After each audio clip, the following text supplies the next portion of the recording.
Hello everyone, welcome back to Wonderland Wednesday. Today we're doing something a little bit different. We're looking at an episode of a TV show from the 1970s. It's a Japanese TV show, Sekai Mukashi Banashi. I don't know if I'm pronouncing that right. I'm probably not. It sounded cool.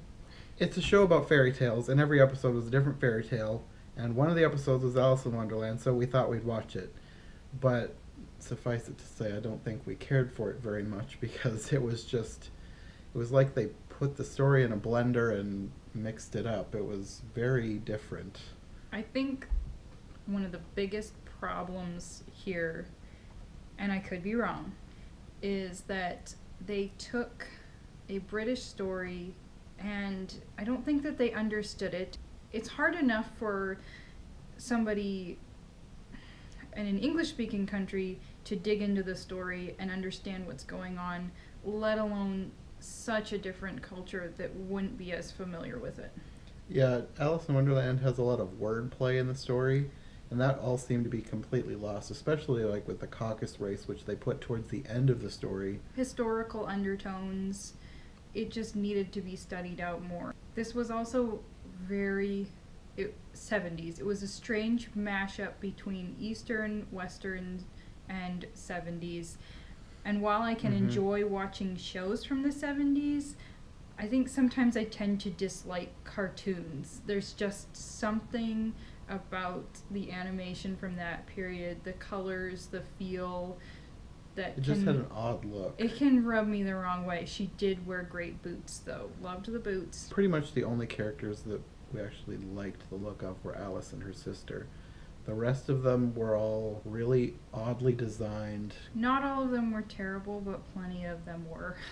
Yeah, and the story itself was very dumbed down. It had like a narrator explaining everything that was going on. And they didn't even include the Cheshire Cat, which is that was really weird. Strange. The Cheshire Cat was featured in like an illustration at the end, but he wasn't in the story itself. And he's so iconic. One of the strangest things that happens off the bat, when she can't get into the garden, she starts to bawl, and it really bothers me because instead of just the cute little that the actresses would normally do, she's like full on wailing, like halfway to a tantrum crying. Really, it's disturbing sounding crying. And on top of it, outside, they have a rainstorm with lightning. It almost made it seem like the rain was causing the river, even though they said it was her tears. Well, and maybe they were trying to indicate that something magical was happening now that she was crying. I don't know. But she actually washed up by the Duchess's house instead of going into the garden with the caucus race and everything. And when she goes in, it's a tiny bit normal, but we noticed like with the cook and the Duchess, they look very the cook I don't think I minded as much. The Duchess, she looked like she was made of wood or something. The end of her just nose her was skin weird. tone and her nose, and there was no baby. They completely cut that out. And then when she goes into another room, she is right there with the March Hare and the Mad Hatter and no Dormouse. And the Mad Hatter is green. His hair is green, his skin is green, and he's just disturbing. One of the least attractive hatters I have seen so far. He's right up there with the guy with the huge nostrils. And not that anybody else looked normal. Nobody looked normal in this version. After the Mad Tea Party, she meets up with the caterpillar, who's probably the least disturbing looking of all of them. He's still in a weird style. He's almost cute, but not quite there. He was alright. They must have liked the caterpillar to include him at all, because they could have just taken whatever they wanted to. And you would think when they were obsessing over the garden thing, maybe they would pull out the talking flowers and make that happen. What's up with that? I don't know. Some version someday will have your flowers, hopefully. Okay. If you say so. After the caterpillar, it was the caucus race for some reason.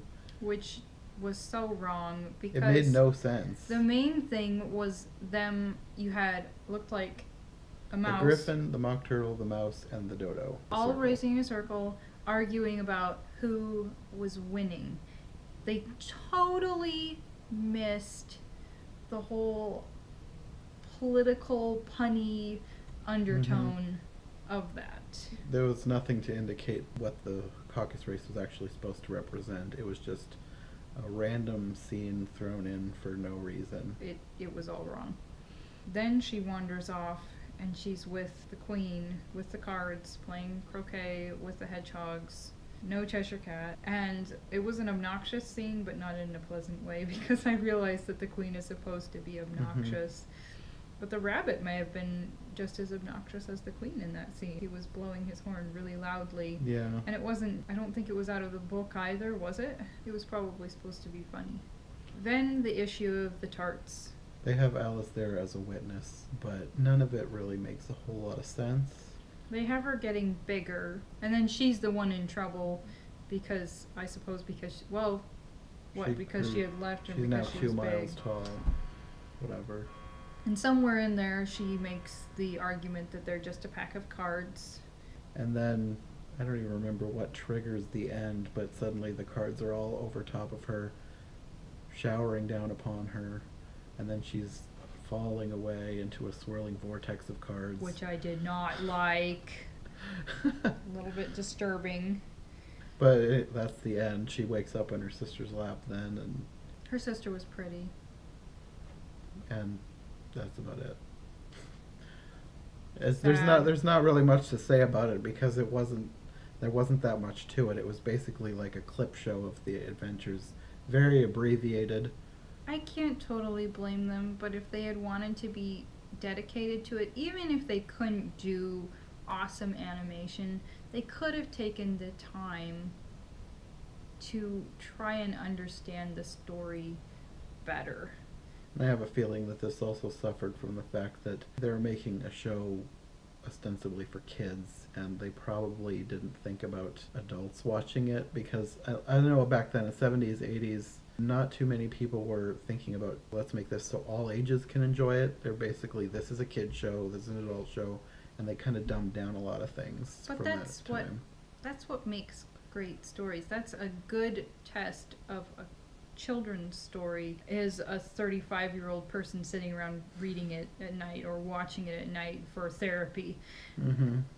Some of the best stories that I have read are children's stories.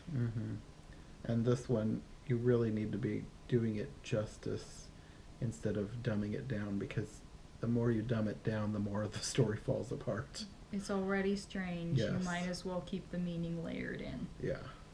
Takeaway, if you do want to watch this one, if you love the 70s, if you love Japanese animation, you might like it. And if you don't understand Alice in Wonderland in the first place, maybe you would like it.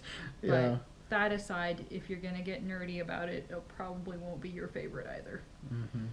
Anyway, I think that's all for that episode. We also watched Betty in Blunderland. He's reviewing that alone. It was too Betty Boop for me. And I love the 30s, but no decade is perfect. She did not like it at all, so I'm probably just going to make a short video reviewing it myself. I didn't hate everything, but there was enough that I didn't like. I don't know what we're going to do next. We'll probably discuss that later. We'll see you next time. Bye.